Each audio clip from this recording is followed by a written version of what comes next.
Alright, hey everybody. So the purpose of this video is to show you quickly how to take apart your Pint X to inspect the battery compartment for any frayed wiring or anything else that may have occurred since your original purchase. This particular Pint X just turned off and doesn't charge anymore, doesn't turn back on anymore. I have opened it up before, so I'm already aware of what's going on, but the purpose is kind of show you an easy way to inspect it. This will be a partial teardown video as well as kind of just a general idea of things to look for. First and foremost, you're going to need a series of tools to do this. Future Motion does use security torques. They actually use a fairly obscure 5-point security torques. You can buy these on Amazon. I'll include a link in the description. You'll also need a T20, preferably on a ratcheting screwdriver, to remove most of the board components, as well as a larger T30, which we'll use to actually pull the axle nuts off so we can actually pull the hub motor out.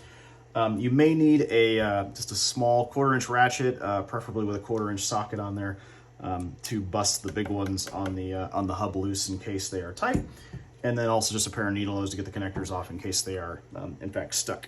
So the first thing we're going to do is actually remove the foot pads. So you can see the board's just sitting right here. So we'll use our T20 and simply pull. Actually, we're going to remove the center section first. If you have a fender, the removal is the exact same way. Simply pull these 4 bolts out.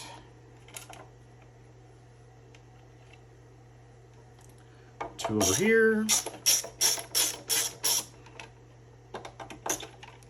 And then the center section will easily remove. If you have a fender, the removal process is the exact same way. You'll just have a fender on top of the tire. You'll notice here on the side, we do have a handle on this particular one, so it takes a little bit of effort to kind of snake this out. You actually kind of pull it toward you, pull it up, and then pull it out. That way it'll loosen it. There's a little clip right here, a little tab. And then at that point, the other side, similar process, kind of slide it out like so. Sometimes it likes to stick. There we go. And then basically, you'll have to kind of wiggle it around the handle, which can sometimes be a little bit cumbersome depending on how you do it. Just pull it straight out just like that. When you go to reassemble it, this particular corner goes toward the controller side or the front of the board. Remember, at the back of the board is where the battery is. So heavy side is always the back. So we'll simply set that aside and continue removing a few other components. So we're not going to do too much on this particular side, but we will remove a few bolts just to give us a little more access to make this a little bit easier. In this particular case, we're going to go ahead and pull the rear foot pad. This one does not have a sensor on it, so it simply just unscrews. 2 screws here, the bolts I should say. At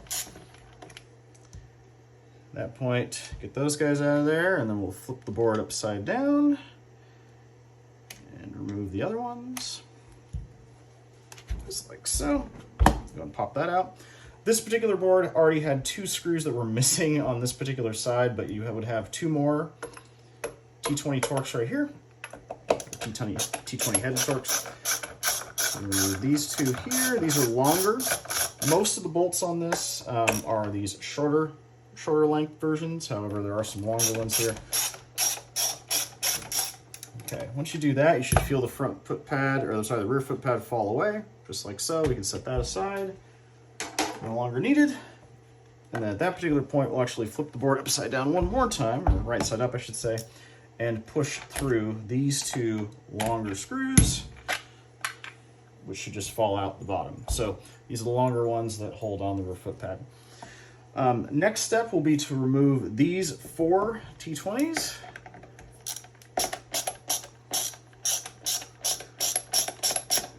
To give us access to actually slide the battery out.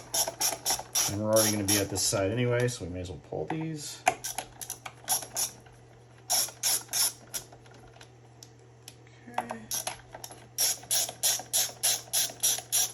Okay. Now those are removed. So at this point we've removed 4 screws, 2 per each side. We've removed the 2 on this side, and then flipping the board upside down, we've also pulled these ones out as well. At this point, the entire rear bumper will just slide off. Now, you may need a flathead screwdriver or something just to kind of help it along, depending on how much dirt and grime is in there. This is a good opportunity to clean everything, too, while you're in here. So simply slide that out, and it just pulls straight out. And you'll notice when you go to reinstall it, it has these little guide pins, those little guide rails.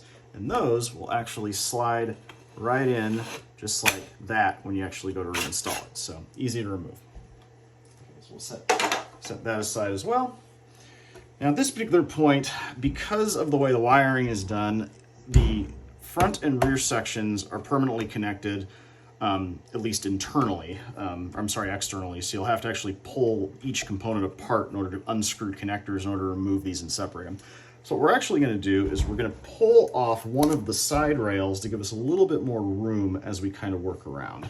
So in this particular case, we're now going to go to the front of the board, which you can see on this side. And if you want to, you can put something underneath it to kind of help angle it up if you'd like while you're working on it. And we will do the exact same thing that we did on the rear of the board. We will remove the front foot pad, which does have the sensor on it. So we'll have to be mindful of some electrical wiring we'll need to disconnect. At that point, now we'll pop it upside down. Move those tools out of the way. Same process. You can use something to hold it up if you'd like.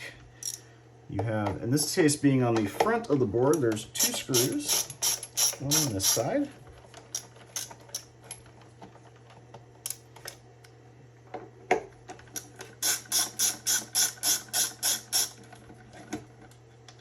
Okay. 2 more screws here. These are the long ones. You'll notice there are 4 long ones. These are where they go. 1, 2, and then 3, 4 on the rear foot pad. And then once again, this is this board already had quite a few missing screws on it when I got it. So there's also 2 screws that would go here, and these are the similar shallow depth ones. So that particular point, the front foot pad is now removed, so it's now loose, so we can now flip it upside down, or flip it right side up actually. Once again, you'll notice these 2 guys in theory should fall out, the long ones. If not, you can give them a little helping hand just by poking them through right about there. Okay, those are both out. To remove the foot pad, it's quite easy to do. You can either use your hand if you can get in there, or just use a small pair of needle nose pliers. There's a tiny little plastic lock ring on here. Simply grab the inside of it and rotate it this particular way, in this case counterclockwise, gently until it becomes slightly loose. You'll see right here, don't force it, they can get a little stuck up, and simply just pull the connector straight out and it'll simply remove. You'll notice there's a key on it when you go to reinstall it, and the key faces, I believe it's straight up, which it is, so when you go to reinstall it, key faces up. So set that aside. This is the controller side. Nothing really to do here, but we are going to be removing one side of the rail so we can get a little more access, as I alluded to earlier. So in this particular case, we're going to leave these 2 screws on this side to kind of hold all of this in place for us. We are going to remove these screws here to allow us to pull this side rail out of the way. So we'll simply pull these 2 off here.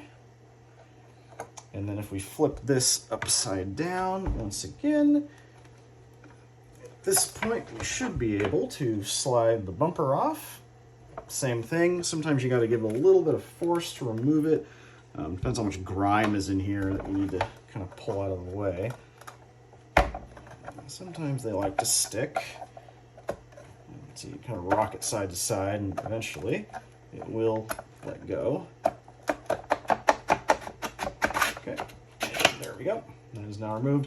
You can see a lot of gunk and stuff will get under here if necessary. If you are taking one of these apart, this is a great spot to put either Apple AirTag or a tile in case you want to track if someone's stolen your board or not. Okay, so we still have these 2, and we're going to use these to hold this part of the controller in. We're also going to use these 2 to hold the motor in. We don't need to disconnect the hub motor in this particular case, but it is a good time to maybe, unscrew this. You can do that by hand, remove it, and, if you want to, you can take a look at it, see if it's dirty or grimed up or anything, and then clean it if necessary. In this case, we'll just screw it back in. Everything can be hand tight. They all kind of lock in place, which is nice. You don't really need tools many times to remove those connectors. Okay, on the side here, we're going to use our T30 Torx. In this particular case, I'm going to use this 1/4-inch ratchet with a T30 on it. These are notorious for stripping out. Dirt and grime get in them. So if you have like a little pick or a tiny little screwdriver, you can kind of get in there and kind of clean those out. These ones are okay. I've already loosened earlier, so we'll simply just loosen these up like so.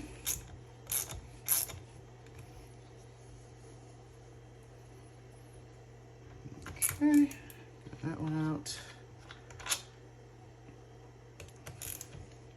Okay, loosen this side as well.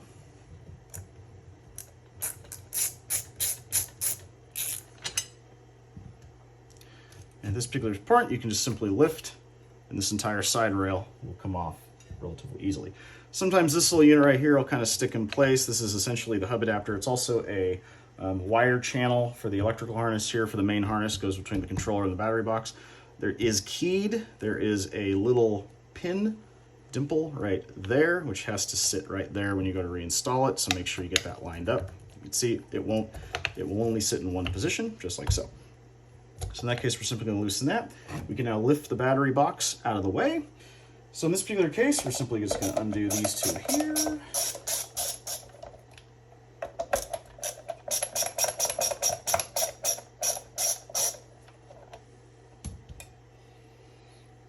Undo the motor connector, which simply rotate it like so, pull it straight out. We'll just leave the motor attached to this rail, which is fine. We'll set that out of the way. And now we can actually take a look at the battery box and the controller box. So as you can see right here, here's our wiring harnesses. Everything's kind of in place like so. And what we're going to do is we're going to kind of flip this to where it sits naturally. We're going to rotate the whole assembly upside down. Like I said, you can do this with the motor. It's still attached, or with the controller box in place like I showed earlier. But honestly, this is probably the best way to do it anyway if you're really going to be digging into it. Battery box is an upside down bolt type situation. So the bolts actually go up from the bottom. You will probably be missing a couple. This particular board was missing 3. So it's important to use blue Loctite or some form of thread locker when you go to reinstall everything.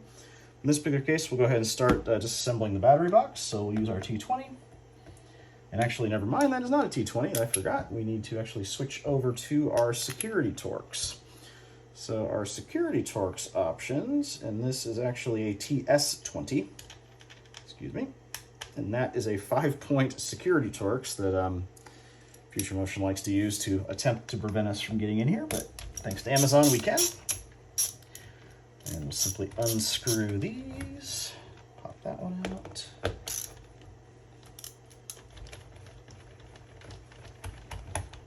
Another one there.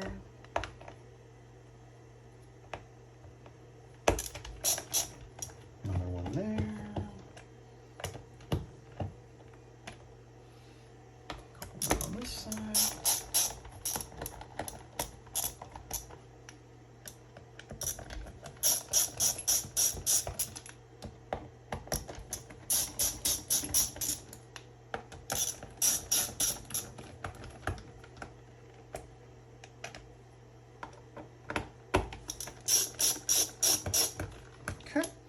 Once those are all loose or no longer threaded, we can flip the entire assembly back upside down.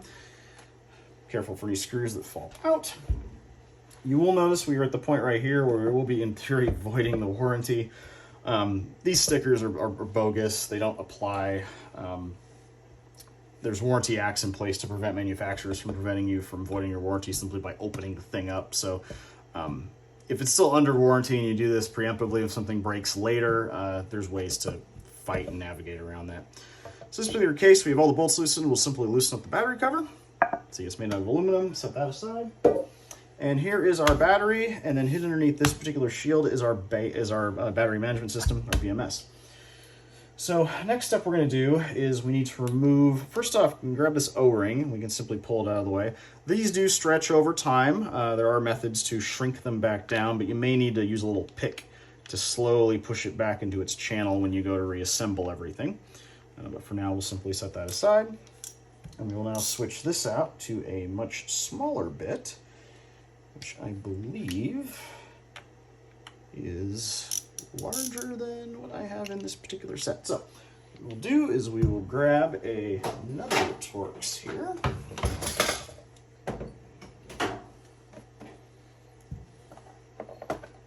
I believe either a T8 or T9. Yep. We're going smaller. It appears to be a T8. I can never remember what this one is. Yep, that's a T8. So you will need a T8 bit as well for the BMS cover. Sometimes a tiny little flathead screwdriver will get you there.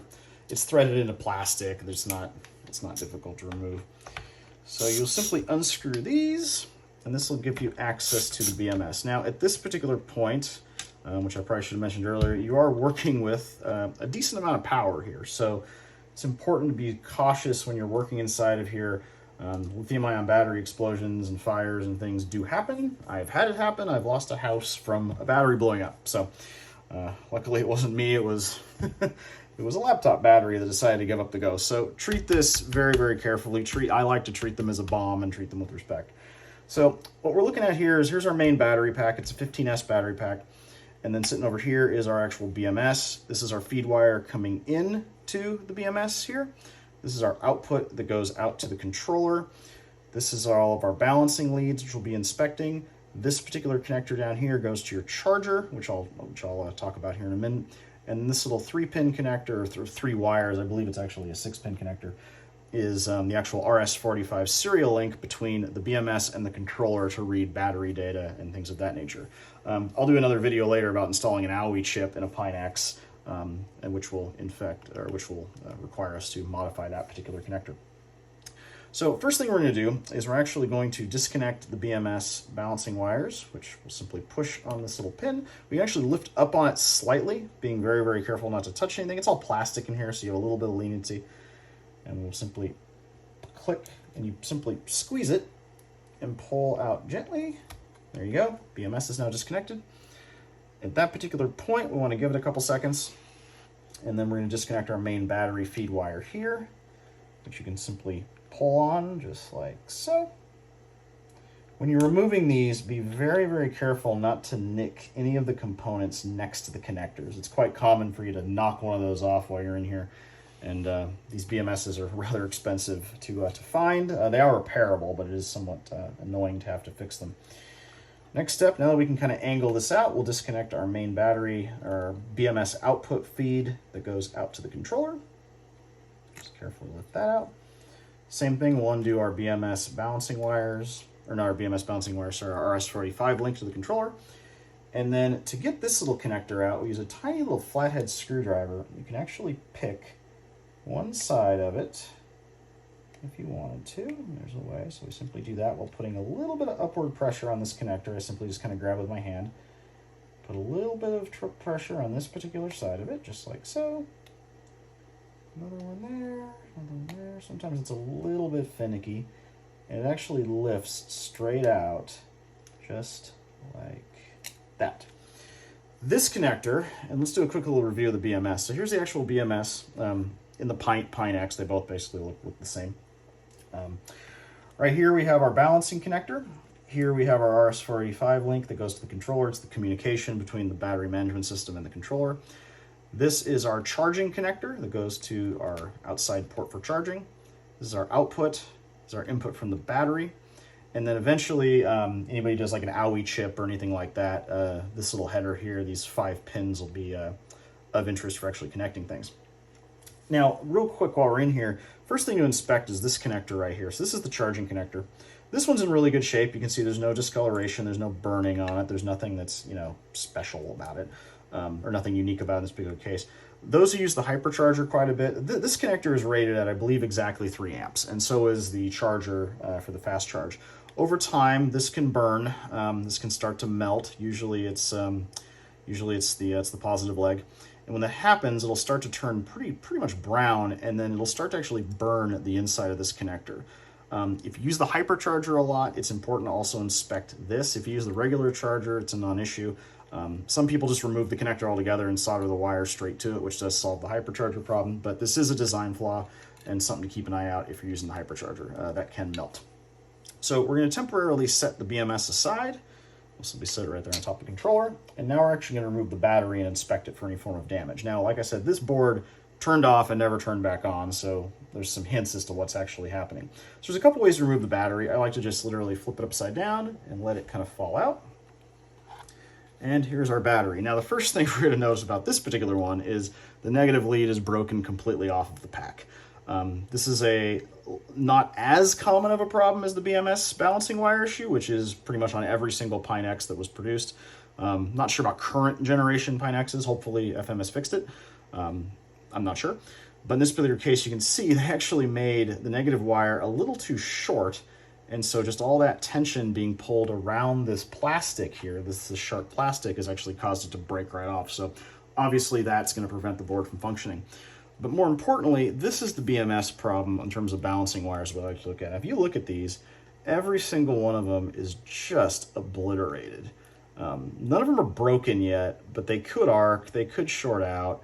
You can see they're all torn up, all cut up.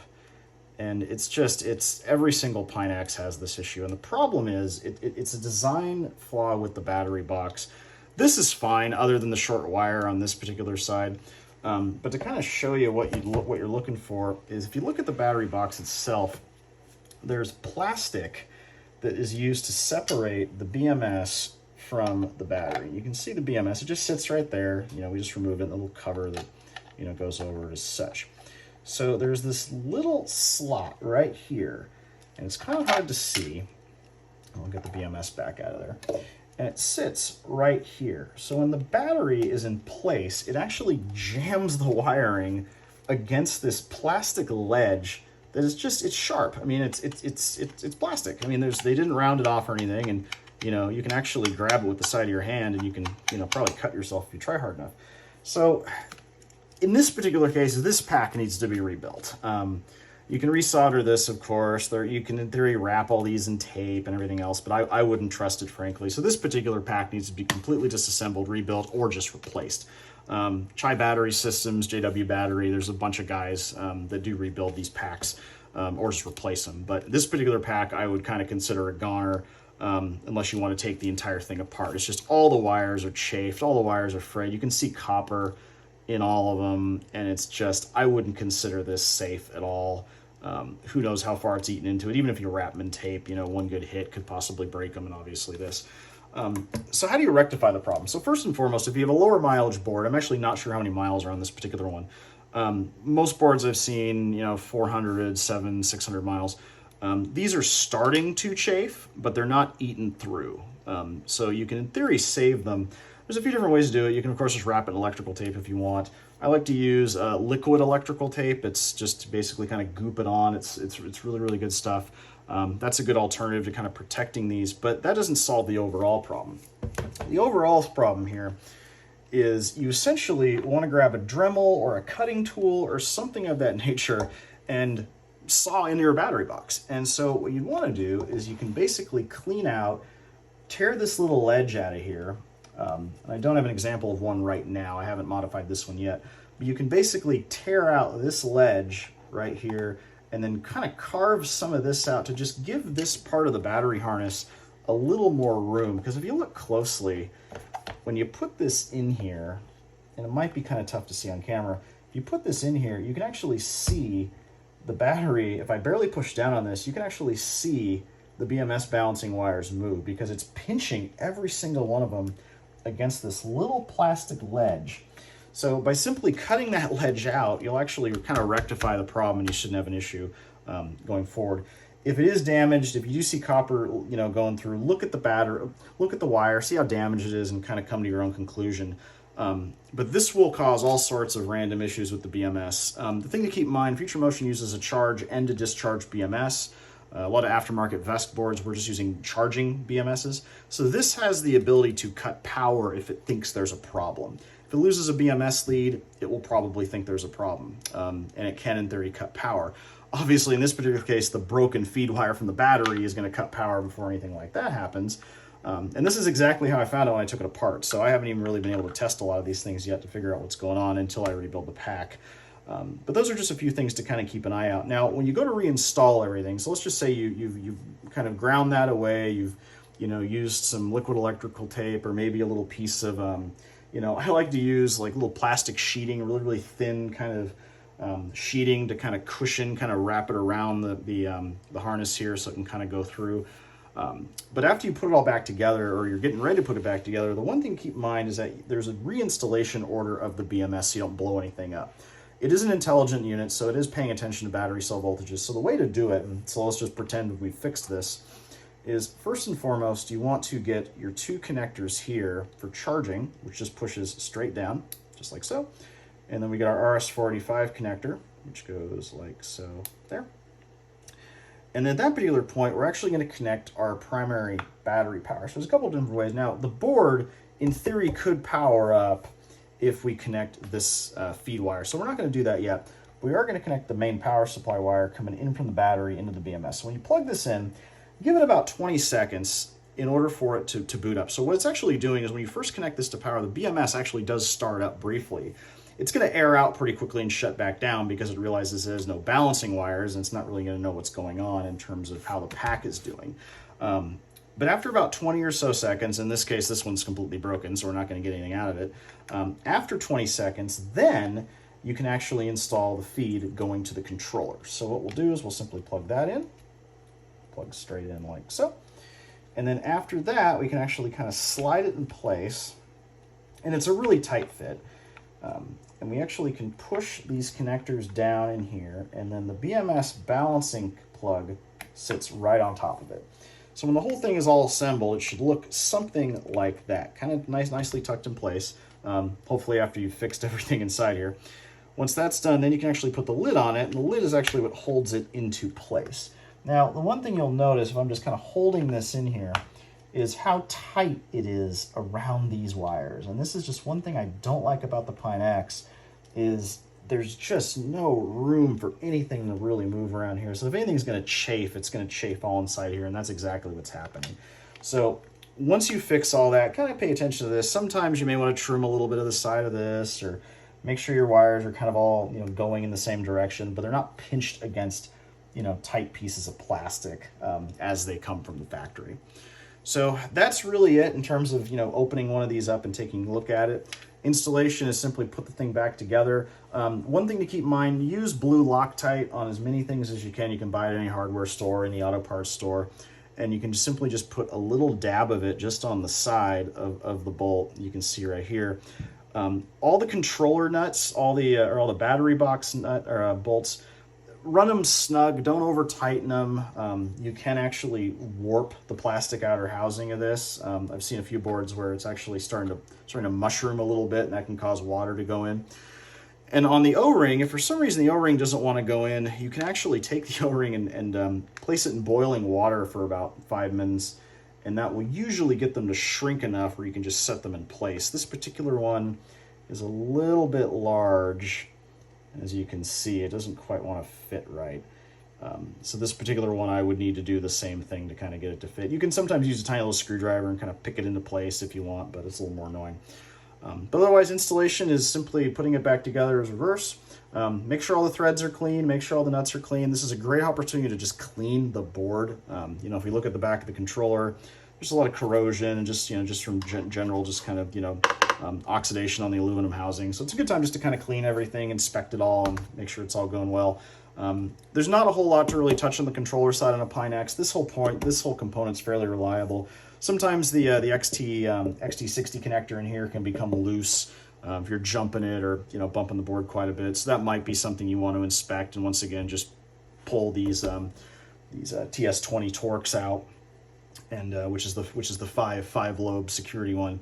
And you can pop that apart and take a look at it. But otherwise, it's all fairly, all the faults with the Pint X are pretty much all contained within here, within reason. So hopefully that's helpful. Obviously, shoot me an emails or shoot me a message if you have any questions. But this is where I would initially start on any Pint X problems. But this is something that needs to be inspected on every single Pint X that's out there. Everyone I've seen has this issue. No one's talking about it really, and it's a major issue in terms of fire and just damage to your board. It usually happens outside of warranty, so definitely something to take a look at there. But yeah, hopefully this helps and go from there.